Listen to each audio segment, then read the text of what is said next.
Bapak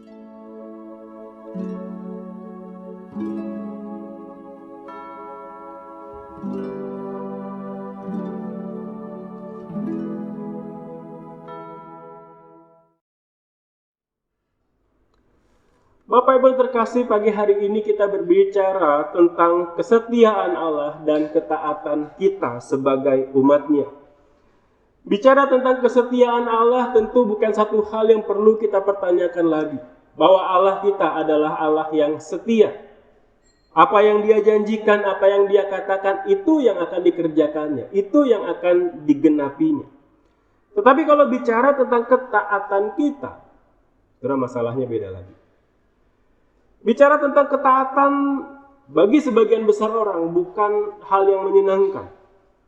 Ya, kita tahu taat itu baik, kita tahu taat itu indah, tetapi seringkali tidak mudah untuk taat.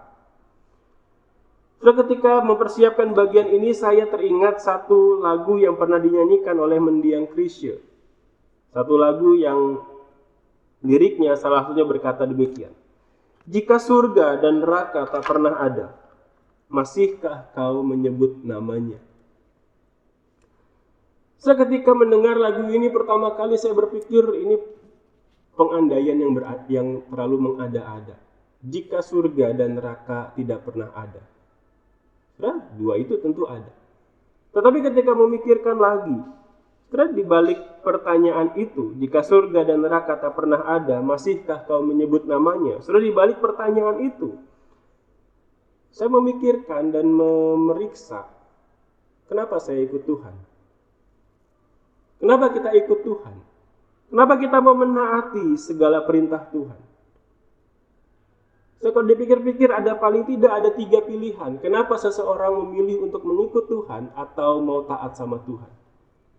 Kemungkinan yang pertama, dia takut neraka, maka dia mau memilih Tuhan. Kemungkinan yang kedua, dia mau surga. Kalau tadi takut neraka, ya, dia tidak mau masuk ke neraka, maka dia mau memilih Tuhan, dia mau ikut Tuhan, dia mau taat sama Tuhan, karena dia takut sama neraka. Yang kedua, dia mau ikut Tuhan, dia mau taat Tuhan, karena dia mau surganya. Dia takut neraka. Kedua, dia mau surga. Atau yang ketiga, saudara, yang akan menjadi fokus kita, yang akan menjadi tujuan kita. Apakah kita mau mengikut Tuhan? Apakah kita mentaati Tuhan? Karena kita sungguh-sungguh mencintai Tuhan. Surah Yosua 3 yang kita baca mencatat kelanjutan perjalanan Israel menjelang masuk ke Kanaan. Ketika mereka menyeberangi sungai Yordan nanti, mereka sudah ada di wilayah Kanaan. Antara Sitim, tempat mereka bermalam, dengan Yeriko, saudara, itu hanya dipisahkan oleh sungai Yordan yang mengalir di antara dua kota itu. Sehingga ketika bangsa ini menyeberangi sungai Yordan, mereka sudah mengalami apa yang Allah janjikan kepada nenek moyang mereka untuk masuk ke dalam tanah perjanjian itu. Perjalanan masuk ke kota Yeriko ini, perjalanan masuk ke tanah perjanjian ini terjadi setelah sebelumnya di pasal 1 Allah meneguhkan Yosua yang menggantikan Musa untuk menjadi pemimpin Israel yang baru. Allah meneguhkan Yosua melalui 2 cara.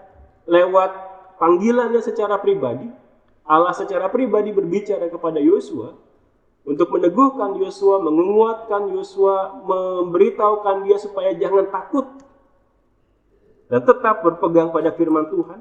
Dan yang kedua, Allah meneguhkan Yosua lewat kesaksian 2 pengintai yang Yosua kirim ke Yeriko, lalu kemudian mereka balik mengatakan Allah menyerahkan kota ini ke tangan kita. So, dari 2 peristiwa itu Yosua semakin diteguhkan, Yosua semakin diyakinkan bahwa Allah memang memimpin mereka untuk masuk ke Kanaan. Maka masuklah ke pasal 3 ini, Yosua melanjutkan. Yosua yang sudah makin diteguhkan itu, dia melanjutkan tugasnya, memimpin Israel masuk ke Kanaan. Tetapi di dalam perjalanannya memimpin Israel masuk ke Kanaan, Tuhan memberikan perintah kepada Yosua dan kepada bangsa ini. Dan Yosua sendiri pun sebagai hamba Allah yang diteguhkan oleh Allah, sedia meneruskan perintah ini kepada umatnya. Dan tentu ketika perintah atau ketika instruksi ini diberikan, Allah dan Yosua, Allah mengharapkan Yosua taat, dan Yosua yang memerintahkannya kepada bangsa Israel tentu juga mau supaya Israel ini taat kepada Allah. Tetapi sebelum kita masuk kepada ketaatan Israel itu, setelah kita mau melihat terlebih dahulu bahwa ketaatan umat, ketaatan Israel itu sebenarnya dibangun atas kesetiaan Allah. Sudah 2 kali di dalam perikop ini Allah memperlihatkan perikop ini memperlihatkan kesetiaan Allah atas umat Israel. So, dari ayat 1 kita melihat dikatakan di ayat yang ke-1, Yosua bangun pagi-pagi lalu ia dan semua orang Israel berangkat dari Sitim dan sampailah mereka ke sungai Yordan. So, dari ayat ini kita melihat bahwa Israel sudah mendekati tanah yang Allah janjikan untuk berikan kepada mereka. Allah telah memimpin mereka dari Mesir. Allah telah memimpin mereka di padang gurun selama 40 tahun. Dan pada waktu itu mereka sudah sampai di Sitim, kota yang jaraknya dikatakan sekitar 10 km dari Yeriko. Dan hanya dipisahkan oleh sungai Yordan itu. Israel yang sudah menempuh perjalanan yang begitu panjang, Israel yang sudah menempuh perjalanan yang begitu lama, pada akhirnya mereka tiba juga di satu tempat di mana mereka sudah bisa melihat, itu loh tanah yang Allah janjikan buat kita. Dan hal ini menunjukkan kesetiaan Allah. Kenapa? Jangan lupa bahwa di dalam perjalanan Israel keluar dari Mesir menuju Kanaan, bangsa ini berkali-kali melupakan Tuhan. Bangsa ini berkali-kali tidak percaya kepada Tuhan. Bangsa ini berkali-kali menyakiti hati Tuhan. Tetapi sekalipun Israel melakukan semua itu, Tuhan tetap menepati janjinya. Tentu bukan berarti Tuhan membiarkan kesalahan-kesalahan Israel. Tuhan tetap menghukum mereka. Tuhan membunuh 3.000 orang ketika Israel menyembah patung anak lembu emas. Tuhan mengirimkan ular-ular tedung menyerang Israel ketika mereka menolak percaya kepada Tuhan. Tuhan mengutuk Miriam dan Harun ketika Miriam dan Harun gak mau tunduk kepada Musa. Tuhan membuat Israel berputar-putar selama 40 tahun di padang gurun hingga satu generasi hilang, satu generasi habis karena ketidakpercayaan mereka. Allah setia menggenapi janjinya kepada Israel, tetapi bukan berarti Allah membiarkan kesalahan-kesalahan Israel. Allah menghukum mereka. Tetapi di dalam penghukuman itu, Allah tetap menggenapi janjinya kepada umat ini. Kesalahan-kesalahan Israel tidak membuat Allah membatalkan janjinya kepada umatnya. Allah tetap memimpin Israel masuk ke tanah yang ia janjikan. Dan dengan demikian Allah menunjukkan kesetiaannya atas umatnya. Hal yang kedua yang menunjukkan kesetiaan Allah bagi umatnya. Di ayat 15 sampai ayat 17. Dicatat di sana ketika para imam pengangkut tabut itu sampai ke sungai Yordan. Dan ketika para imam itu mencelupkan kakinya di pinggir sungai Yordan, berhentilah aliran sungai itu, terputuslah aliran sungai itu, dan sungai itu menjadi kering sehingga bangsa itu bisa berjalan melewati sungai yang kering itu. Peristiwa ini tentu mengingatkan Israel kepada peristiwa terbelahnya Laut Teberau. Orang tua mereka melewati Laut Teberau yang kering itu untuk keluar dari Mesir. Sedangkan mereka yang mengalami sungai Yordan kering itu, mereka melewati sungai Yordan yang kering untuk masuk ke Kanaan. Di bagian ini kita melihat kesetiaan Allah.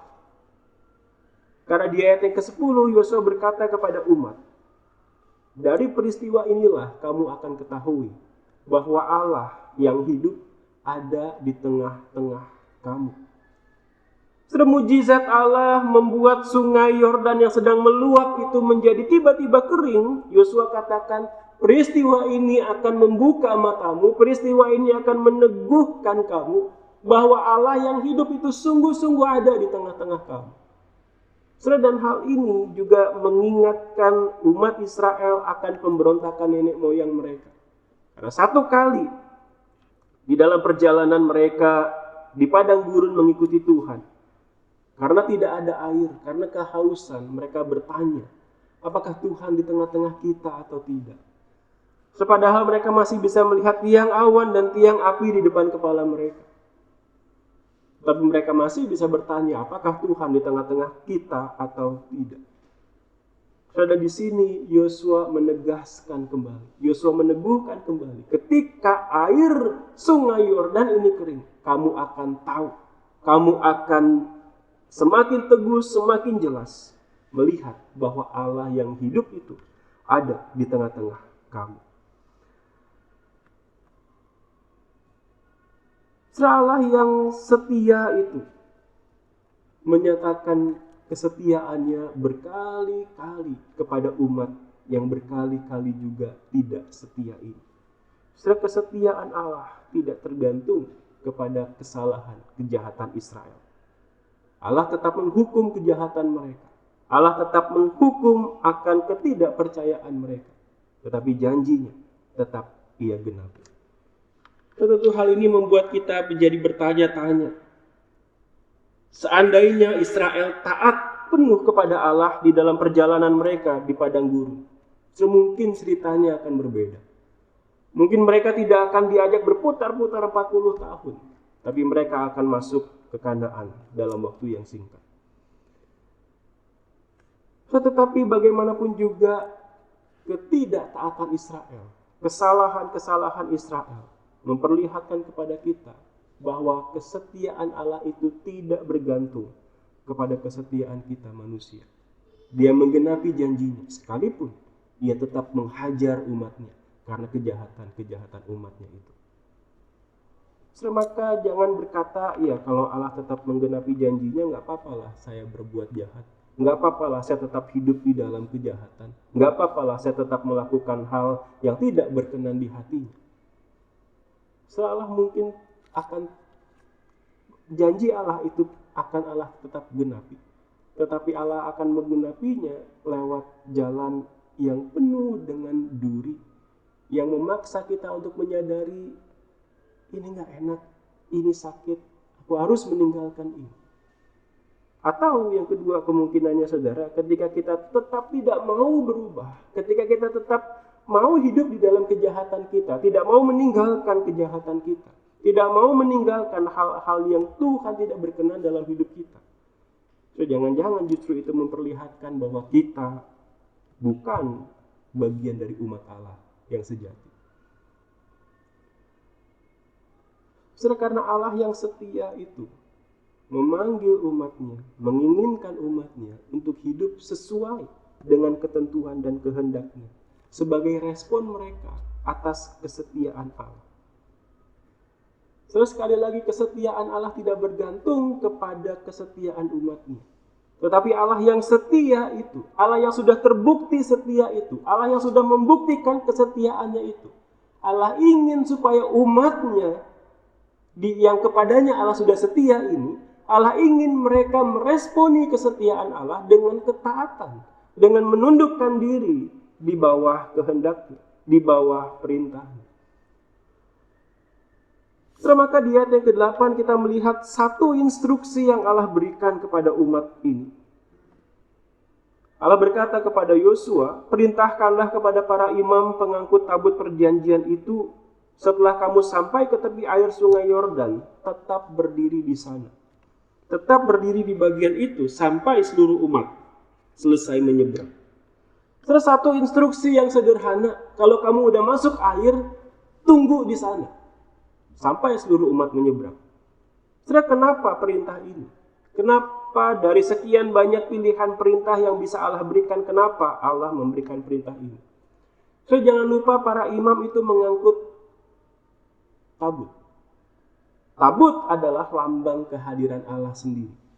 Maka ketika para imam yang mengusung tabut perjanjian itu berhenti di tengah sungai dan kemudian sungai Yordan itu menjadi kering, saya di situ mau memperlihatkan bahwa Allah sendirilah yang bekerja, Allah sendirilah yang berada di tengah sungai Yordan itu, yang menghentikan aliran sungai Yordan sehingga sungai itu bisa menjadi kering dan bangsa Israel bisa melewati di tengah-tengahnya.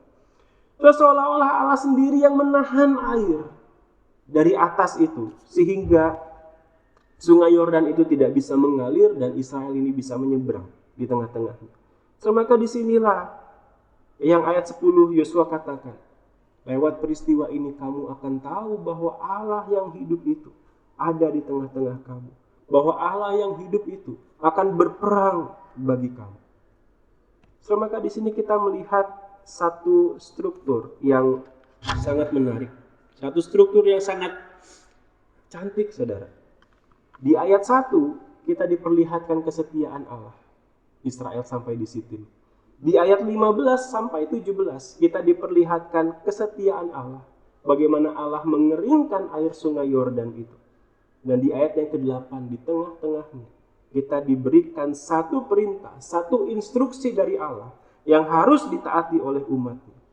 Terus struktur seperti ini, kesetiaan Allah. Lalu kemudian di tengah-tengahnya ada perintah Allah. Terus struktur seperti ini memperlihatkan bahwa ketaatan umat, ketaatan kita tidak bisa dipisahkan dari kesetiaan Allah. Ketaatan kita harusnya adalah satu respon kita atas kesetiaan Allah bagi kita. Allah yang sudah setia, Allah yang tidak perlu dipertanyakan kesetiaannya. Dia sudah menyatakannya, dia sudah membuktikannya. Lalu bagaimana kita meresponi kesetiaan Allah itu? Setelah Allah ingin kita meresponinya dengan taat kepadanya. Tapi kembali ke pertanyaan di awal, kalau kita mau taat, kalau kita mau mengikut perintah Tuhan, apa yang menjadi motivasi kita? Apakah kita mengikut Tuhan karena kita takut hukuman? Apakah kita mengikut Tuhan karena kita mau berkat-Nya? Atau kita mengikut Tuhan karena kita sungguh-sungguh menyadari dan mensyukuri kesetiaan Tuhan itu?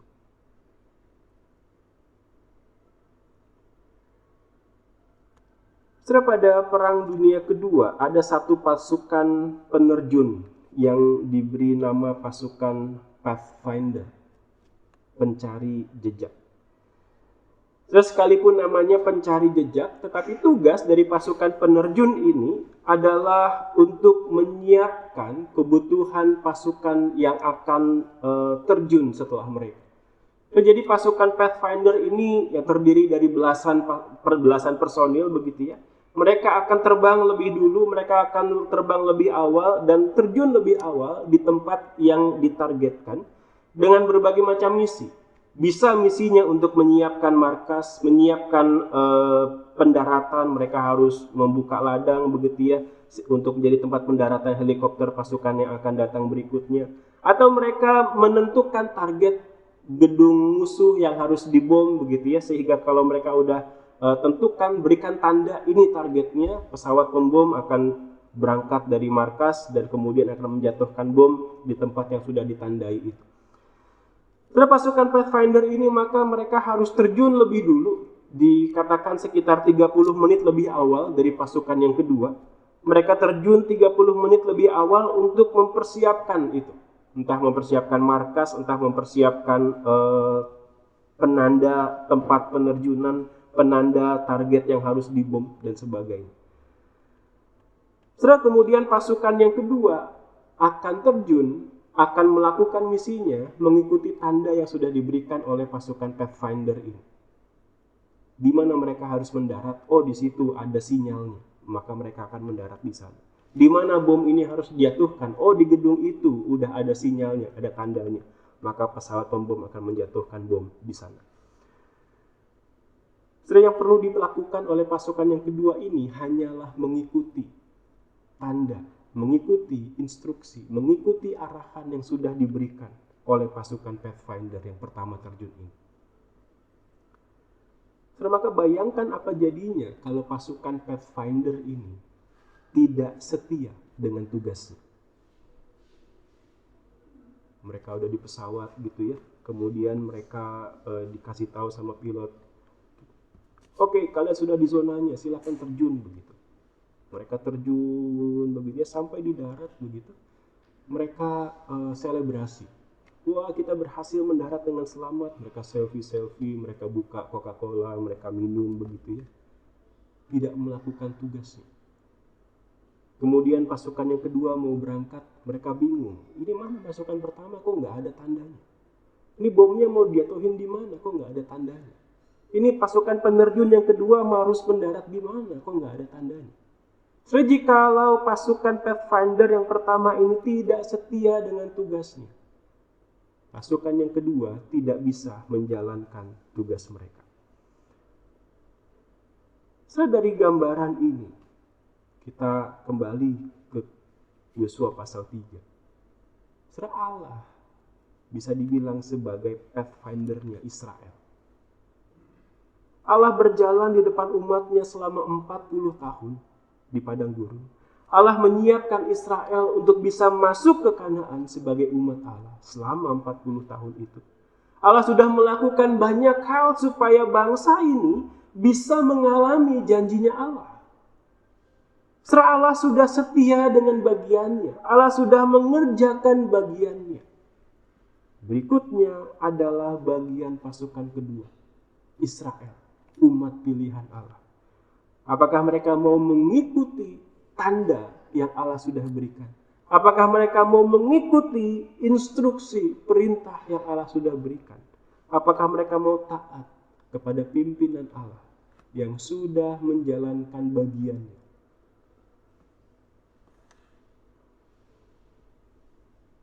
Setelah kita orang-orang Kristen yang hidup hari ini,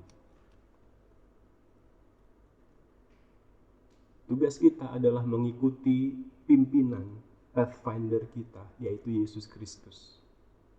Bagi Israel, Allah menyatakan perintahnya lewat Yosua. Yosua itulah yang menjadi pemandu bagi Israel. Tetapi bagi kita, Yesuslah yang menjadi pemandu kita. Sudah menarik karena nama Yosua punya kata yang sama dengan nama Yesus dan punya arti yang sama, yaitu penyelamat. Bagi Israel, Yosua lah penyelamat mereka, sehingga mereka harus taat kepada perintah Yosua yang berasal dari Allah sendiri. Dan bagi kita harus taat kepada Yosua kita, yaitu Yesus sendiri. Karena dialah sang penyelamat yang sudah mengerjakan bagiannya dengan setia. Apakah kita mau melakukan tugas kita dengan setia? Apakah kita mau mengikuti perintahnya dengan setia? Apakah kita mau menaati perintahnya dengan setia?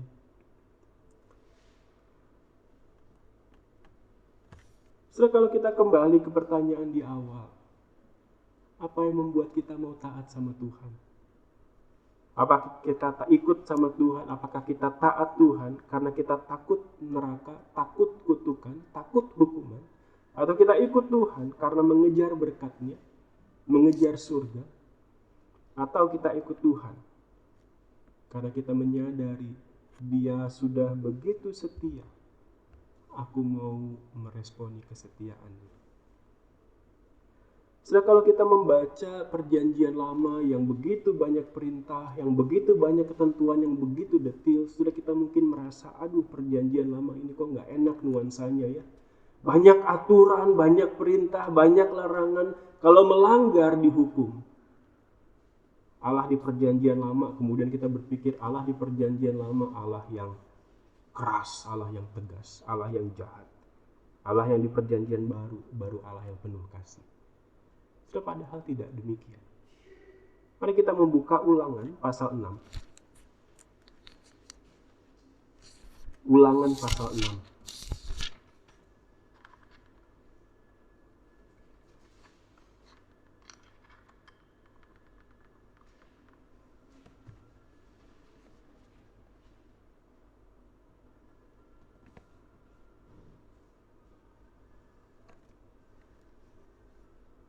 Setelah di Ulangan pasal 6 ini Allah memberikan aturan-aturannya. Allah memberikan hukum-hukumnya. Tapi perhatikan mulai dari ayat yang keempat. Dengarlah hai orang Israel, Tuhan itu Allah kita, Tuhan itu Esa. Kasihilah Tuhan Allahmu dengan segenap hatimu dan dengan segenap jiwamu dan dengan segenap kekuatanmu. Apa yang kuperintahkan kepadamu pada hari ini haruslah engkau perhatikan. Setelah ada perintah, tetapi perintah yang utama apa? Kasihilah Tuhan Allahmu. Setelah maka ketaatan. Betul, ketaatan tidak bisa dipisahkan dari kesetiaan Allah. Allah sudah setia mengerjakan bagiannya. Kita dipanggil untuk meresponinya dengan taat. Tetapi ketaatan yang seperti apa? Setelah Allah menghendaki ketaatan yang kita lakukan adalah kita lakukan sebagai bentuk cinta kita kepada Tuhan. Terus sebelum Allah memberikan perintah-perintahnya, Allah menegaskan statusnya. Allah menegaskan relasinya dengan Israel. Akulah Tuhan Allahmu, kata Tuhan. Kamu ini milikku, kamu ini umatku, aku Allahmu. Kita punya relasi yang khusus, kita punya relasi yang spesial. Karena kita punya relasi yang khusus, kasihilah aku. Dengan segenap kekuatanmu, dengan segenap akal budimu. Dan turutilah perintahku, kata Tuhan. Maka Allah di perjanjian lama bukan Allah yang kejam, bukan Allah yang keras. Ya, sifatnya tidak berubah, dia tetap benci dosa.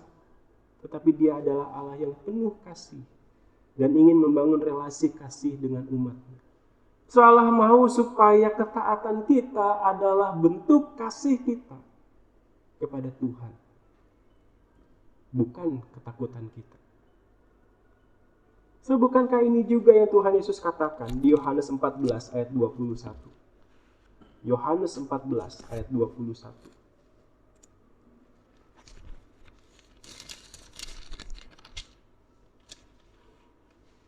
Yohanes 14 ayat 21, demikianlah firman Tuhan. Barang siapa memegang perintahku dan melakukannya, dialah yang mengasihi aku.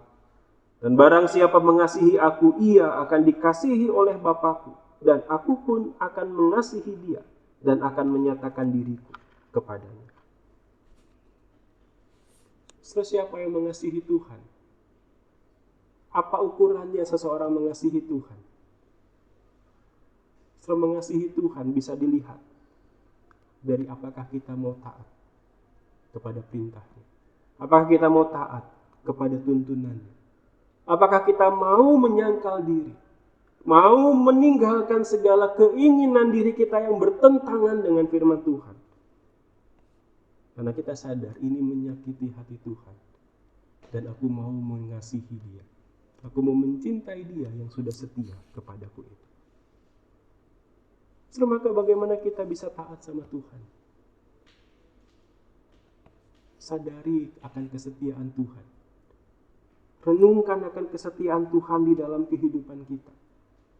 Ketika kita makin sadar akan kesetiaan Tuhan, makin bertumbuh dalam hati kita rasa kagum, rasa cinta kepada Tuhan. Makin kita kagum, makin kita cinta sama Tuhan, makin kita mau mengekspresikan cinta kita dengan ketaatan kita. Setelah karena itu, marilah kita terus bertumbuh sebagai anak-anak Tuhan yang taat kepada Tuhan, bukan sekedar karena kita takut neraka. Yang taat kepada Tuhan bukan karena kita mau berkat-berkatnya, tetapi yang taat kepada Tuhan karena kita tahu dia sudah setia dalam hidup kita. Dan kita mau meresponi kesetiaan itu dengan mencintai dia lewat ketaatan kita. Sekiranya Tuhan menolong kita untuk menjadi anak-anak Tuhan yang mencintai dia di dalam ketaatan kita. Mari kita tundukkan kepala, kita berdoa.